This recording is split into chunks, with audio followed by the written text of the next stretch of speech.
Lihatlah benda-benda di sekeliling kalian. Bentuknya pasti tiga dimensi, bukan?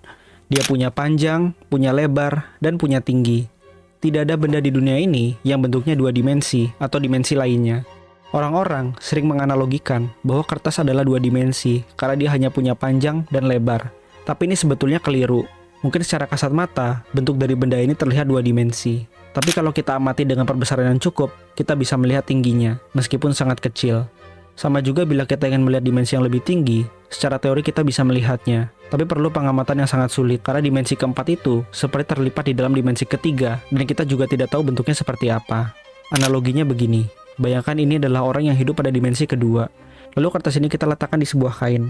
Kemudian, kita letakkan salah satu jari kita di sini. Nah, orang pada dimensi kedua itu hanya bisa melihat bahwa ada sebuah titik di sana. Namun karena jari kita menekan di suatu kain, artinya titik itu membawa efek lain, yaitu suatu tarikan untuk jatuh ke arah titik itu. Meskipun dilakukan pengamatan yang mendalam, orang pada dimensi kedua hanya bisa merasakan ada efek lain dari titik itu. Namun dia tidak bisa melihat bahwa sebetulnya ada jari yang mendorong titik itu ke bawah karena dia tidak memahami tinggi. Yuk kita bahas. Disclaimer dulu. Saat video ini menyebut kata dimensi, maksudnya adalah dimensi ruang ya teman-teman. Jadi dimensi waktu tidak akan saya konsiderasi dalam pembuatan video kali ini. Apakah teman-teman pernah melihat hiasan magnet untuk kulkas? Dari sini, sebetulnya kita bisa loh menyimpulkan bahwa memang sepertinya ada dimensi lain yang lebih besar dari dimensi ketiga. Magnet kulkas itu didukung oleh dua gaya fundamental utama. Pertama adalah gaya elektromagnetik. Gaya ini yang membuat hiasan menempel ke dalam kulkas. Kedua, gaya gravitasi. Gaya ini yang menarik hiasan jatuh ke bawah. Nah, karena hiasan ini bisa menempel, artinya gaya elektromagnetik lebih kuat daripada gaya gravitasi. Namun pertanyaannya, seberapa kuat sih? Kita lihat dari tabel ini. Ini adalah tabel 4 gaya fundamental dengan kekuatannya. Kita bandingkan semua gaya di sini dengan gaya nuklir ya.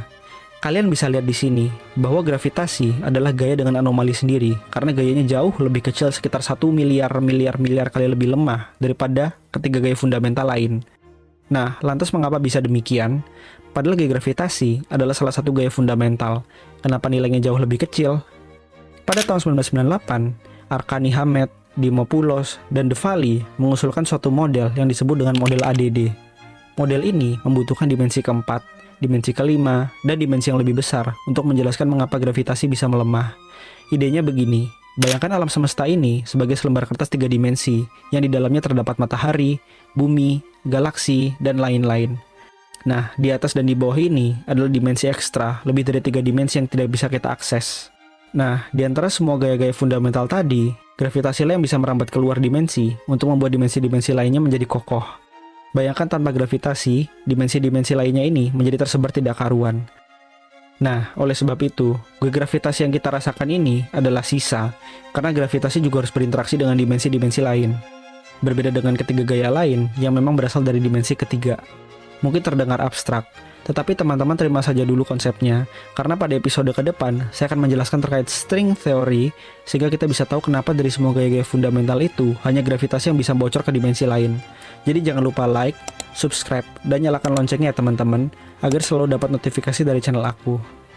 Nah, sebelum kita melangkah lebih jauh, teman-teman harus tahu terlebih dahulu bentuk dari dimensi ekstra itu seperti apa. Yuk kita nonton bareng video ini.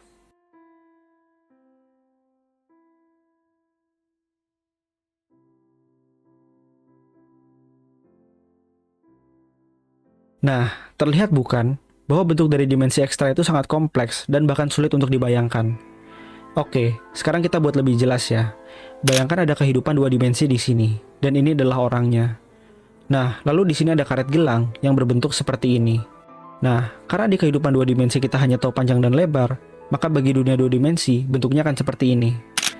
Hal ini disebabkan karena bagian tengah itu menjadi tinggi, sehingga kehidupan 2 dimensi tidak bisa melihatnya. Nah, dengan menggunakan pendekatan yang sama, kita bisa membayangkan bagaimana bentuk dari 4 dimensi. Ini adalah botol Klein. Ini adalah proyeksi 4 dimensi ke 3 dimensi, sehingga bentuknya cukup aneh bukan?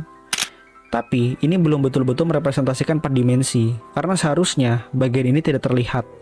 Seharusnya bentuknya seperti ini, karena bagian ini seharusnya tidak bertindihan. Namun, ada sumbu yang tidak bisa kita pahami. Nah, pertanyaan berikutnya adalah, apakah hukum fisika dan matematika pada dimensi yang lebih tinggi akan sama? Untuk matematika, ia pasti akan sama, karena matematika intinya adalah bahasa logika tanpa peduli dimensi yang ada. Untuk fisika, ia pasti akan berbeda karena 3 alasan utama. Pertama, dari eksperimen, terbukti bahwa untuk benda 3 dimensi, ia akan mengikuti pola ini. Nah, saat dimensi dinaikkan menjadi 4 dimensi, ternyata polanya menjadi seperti ini. Dari sini, dapat ditulis rumus gravitasi menjadi seperti ini. Kedua, rumus fisika itu pasti ada konstantanya.